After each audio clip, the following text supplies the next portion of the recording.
Video का notification सबसे पहले आपको मिले और प्रिय दर्शकों आप उसका फायदा उठा सकें। तो शुरू करते हैं दर्शकों आज की ये प्यारी सी कहानी, ये प्यारा सा वीडियो। प्रिय दर्शकों, प्राचीन समय की बात है। किसी नगर में एक साहूकार रहता था। उस साहूकार के पास बहुत सी जमीन थी और बहुत सारा धन था। उसके पास किसी भी बात की कोई कमी नहीं थी। धन दौलत से उसका घर भरा हुआ था। प्रिय दर्शकों, उस साहूकार को किसी भी पत्नी से संतान की प्राप्ति नहीं हुई। संतान पाने के लिए उस साहूकार ने 4 विवाह कर लिए थे, क्योंकि उसके घर में कोई संतान नहीं थी, जिसकी वजह से वह लगातार विवाह करता चला गया। उसने जब 4 विवाह कर लिए तो उन 4 पत्नियों में से किसी भी पत्नी को संतान नहीं हुई। यह बात उस साहूकार को बहुत व्याकुल करने लगी। लेकिन वह साहूकार दूसरों की मदद करने में बहुत ही आगे रहता था और हमेशा दूसरों की मदद क्या करता था, अगर किसी को भी किसी चीज की कमी होती तो वह अपने घर से उसे दे दिया करता था। उस साहूकार से नगर के लोग भी बहुत ही प्रसन्न रहते थे। लेकिन साहूकार का दुख उन नगर के लोगों को भी बहुत दुखी करता था। वह सोचते थे कि साहूकार कितना अच्छा व्यक्ति है, लेकिन इसकी कोई संतान नहीं है। इस बात का दुख हमें भी बहुत होता है। धीरे धीरे समय गुजरता चला गया।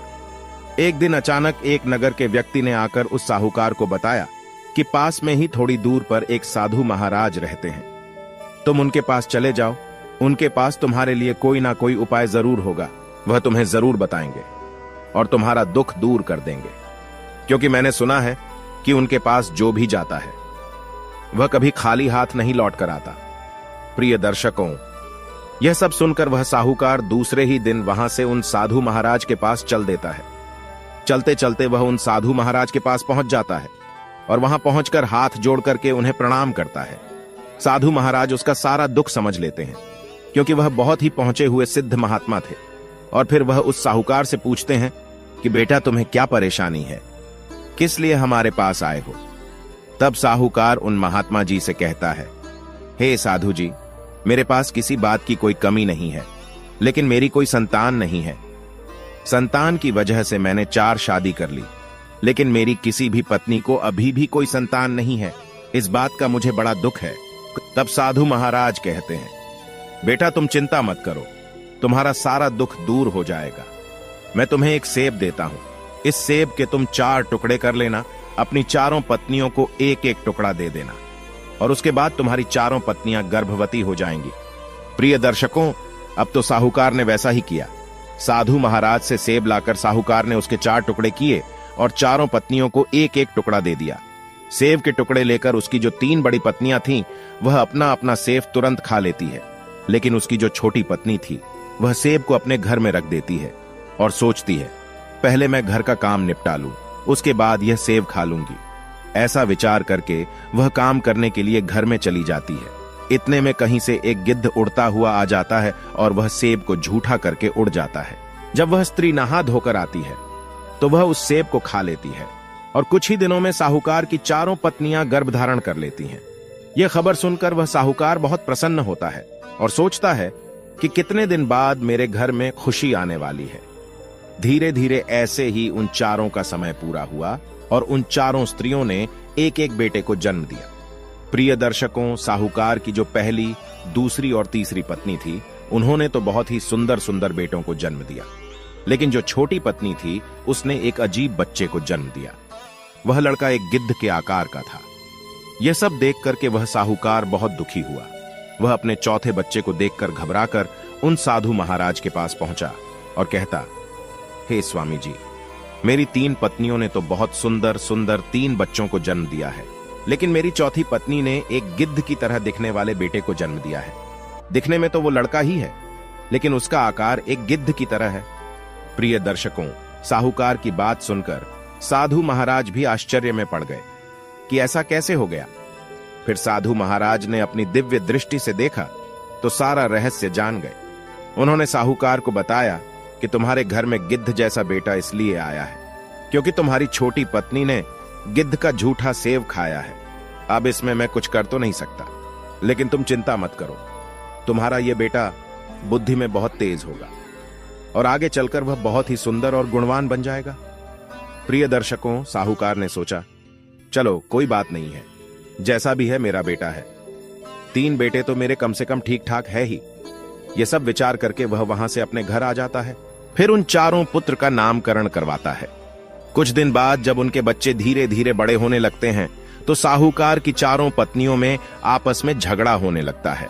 साहूकार की जो छोटी पत्नी थी वह बड़ी ही सीधे स्वभाव की थी, लेकिन बड़ी वाली तीनों बड़ी घमंडी थी। वह छोटी वाली को ठीक से सम्मान नहीं देती थी। जब उन चारों में आपस में झगड़ा होने लगा तो साहूकार इस बात से बहुत परेशान था। दर्शकों, साहूकार की वह तीनों बड़ी पत्नियां छोटी वाली के बेटे को अपने पुत्रों के साथ नहीं खेलने देती थी और अपने पुत्रों के अंदर उस गिद्ध के प्रति बहुत ही घृणा भरती रहती थी। उनके बच्चे भी उस गिद्ध से घृणा करते थे। एक दिन साहूकार ने विचार किया कि मेरे पास धन की तो कोई कमी नहीं है, क्यों ना मैं अपनी चारों पत्नियों के लिए अलग अलग मकान बनवा दूं। दर्शकों, वैसा ही हुआ। साहूकार ने चारों के लिए अलग अलग मकान बनवा दिए और वह चारों पत्नियां अलग अलग मकानों में रहने लगी। इधर जो 3 बेटे थे वह तो एक साथ खेलते रहते थे, लेकिन जो गिद्ध की तरह था वह बेटा बेचारा अकेला ही खेलता रहता था और उसका सभी लोग मजाक उड़ाते थे। नगर के लोग भी उसकी बहुत हंसी उड़ाते थे। उससे कहते थे, गिद्ध भाई, क्योंकि वह एक गिद्ध की तरह था। उसे कभी भी उसके नाम से नहीं पुकारा जाता था, लेकिन वह कभी इस बात से दुखी भी नहीं होता था। वह सोचता था कि भगवान ने मुझे ऐसा रंग रूप दिया है, इसी वजह से सब लोग मुझे गिद्ध गिद्ध कहकर बुलाते हैं।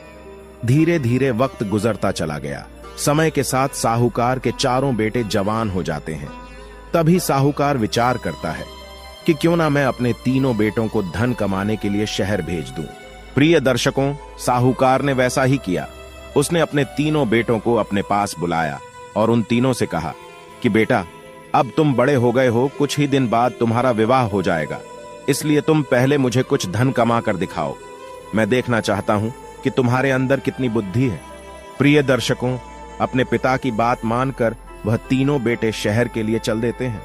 साहूकार उन्हें बड़े प्रेम से विदा करता है। जब यह बात उस गिद्ध को पता चलती है तो वह भी अपने पिताजी के पास आता है और कहता है, पिताजी, मैं भी धन कमाने के लिए शहर जाना चाहता हूं, मैं भी कमा करके धन लाऊंगा। यह बात सुनकर वह साहूकार कहने लगा कि बेटे, तुम अभी बहुत छोटे हो, तुम्हारा आकार बहुत छोटा है। अगर तुम कहीं बाहर जाओगे तो सब लोग तुम्हारा मजाक उड़ाएंगे और तुम कुछ काम नहीं कर पाओगे। प्रिय दर्शकों, लेकिन वह इस बात को मानने को तैयार नहीं हुआ। गिद्ध कहता है कि हे पिताजी, मैं भी बड़ा हो गया हूं, मैं बाहर धन कमाने जाऊंगा। मेरा आकार छोटा है, इससे क्या फर्क पड़ता है, लेकिन मैं धन कमाकर तो ले ही आऊंगा।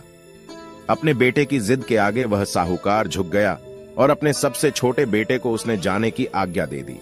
अपने पिता से आज्ञा पाने के बाद छोटा बेटा भी कमाने के लिए निकल पड़ा, लेकिन उससे पहले उसके तीनों भाई वहां से जा चुके थे। अब वह गिद्ध अकेला ही रास्ते में चलने लगा। कुछ ही दूर चलने पर उसकी नजर अपने तीनों भाइयों पर पड़ती है और वह जल्दी जल्दी अपने भाइयों के पास पहुंच जाता है।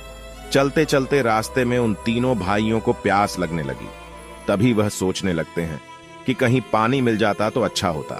इतने में उन्हें एक नारियल का पेड़ दिखाई देता है जो कि बहुत ऊंचा था। उन्होंने सोचा कि इस पेड़ पर हम चढ़ना नहीं जानते, लेकिन अगर हमारा गिद्ध भाई होता तो वह नारियल तोड़कर हमें पानी जरूर पिला देता। वह तीनों ये बात कह ही रहे थे कि पीछे से वह गिद्ध कहने लगा, भाई तुम चिंता मत करो, मैं भी यही हूं तुम्हारे पीछे। प्रिय दर्शकों, उसे देख करके वह तीनों प्रसन्न हो जाते हैं और कहते हैं कि हमें बहुत तेज प्यास लगी है, तुम हमें एक नारियल का पानी तोड़कर पिला दो। गिद्ध ने कहा, अरे भाई, ये कितनी ही बड़ी बात है, अभी लो। इतना कहकर वह तुरंत ही पेड़ पर चढ़ जाता है। उन तीनों को नारियल पानी देता है। पानी पीने के बाद वह तीनों आराम से वहीं पर लेट जाते हैं और आपस में चुपचाप बातें करते हैं। कहते हैं, भाई हम अभी सोने का नाटक करेंगे और जब यह गिद्ध सो जाएगा तब हमें यहां से चुपचाप निकल जाना होगा। हम इस आफत को अपने साथ नहीं रख सकते। शहर में कोई पूछेगा ये कौन है तो हमें कहना पड़ेगा कि यह हमारा भाई है।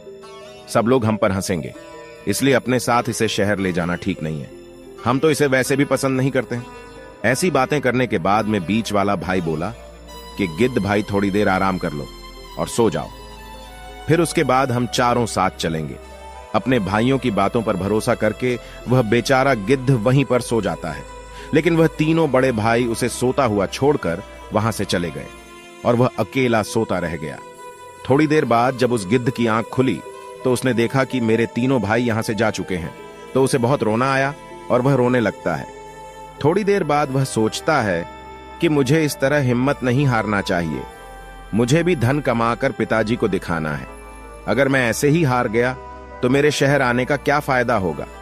यही विचार करके वह भी शहर की तरफ चल देता है और वह शहर में पहुंच जाता है। इधर उन तीनों को तो बहुत ही अच्छी अच्छी नौकरी मिल जाती है, लेकिन उस बेचारे गिद्ध भाई को कहीं भी नौकरी नहीं मिलती है।